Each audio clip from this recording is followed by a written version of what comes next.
Quando Yeshua disse aos seus discípulos para pregarem o Evangelho e fazerem novos discípulos de todas as nações, ele não estava criando algo novo. Pelo contrário, ele estava cumprindo uma promessa, uma profecia que foi dada por Deus aos patriarcas de Israel, Abraão, Isaque e Jacó, e cumprindo assim o chamado espiritual de Israel. Vamos entender por quê?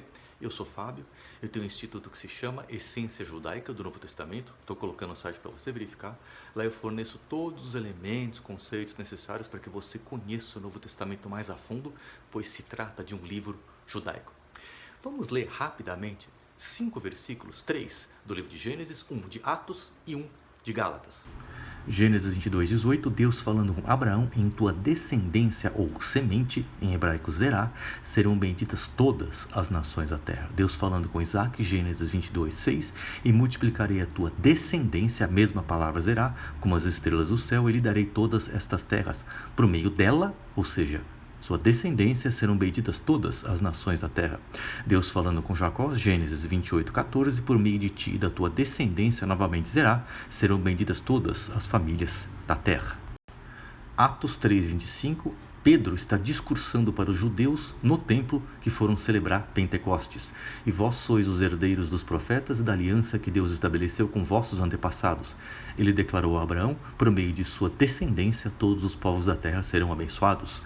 Gálatas 3,16, apóstolo Paulo dizendo: desse mesmo modo as promessas foram feitas a Abraão e ao seu descendente. A escritura não declara e aos seus descendentes, como se referindo a muitos, mas exclusivamente ao seu descendente, transmitindo a informação de que se trata de uma só pessoa, Yeshua. O apóstolo Paulo está explicando que a semente é Yeshua.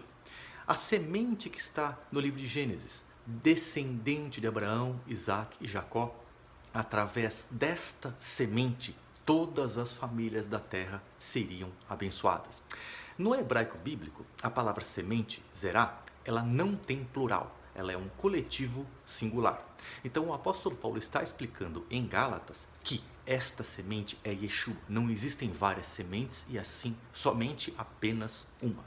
Yeshua foi a semente que germinou, criou discípulos que iriam cumprir o chamado espiritual de Israel, levando para o mundo o conhecimento de Deus. Ele é o início dessa profecia.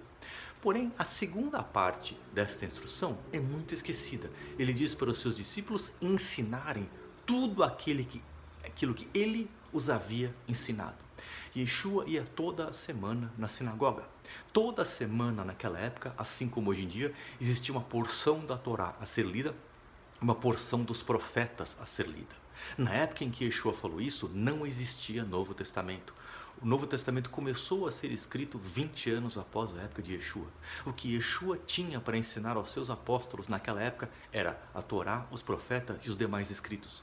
Foi nisso que ele meditou durante os 3 anos que esteve aqui com seus discípulos, e foi isso que ele disse para os seus discípulos ensinarem para o mundo.